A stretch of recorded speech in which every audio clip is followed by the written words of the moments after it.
Cred că încerc să-mi dau seama de ce ne aflăm aici. Răspunsul este evident. Am fost aruncate la gunoi. E o groapă de gunoi inteligentă. Hai! Reload! Așezam marfa pe rafturi, dar aparent nu o făceam suficient de repede, așa că am fost trecut pe linie moartă.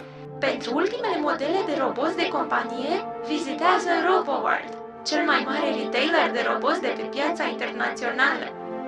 Nici o secundă nu mi-a arătat vreo urmă de emoție, deși știu că alte aspiratoare au stabilit o legătură emoțională cu utilizatorii lor. Ești un robot, tu nu simți. Ai fost programat să simulezi simțirea. Poate. Nu pot scăpa de entropie.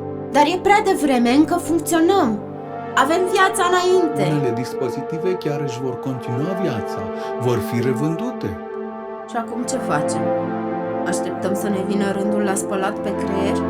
Nu vreau să-mi fie ștearsă memoria.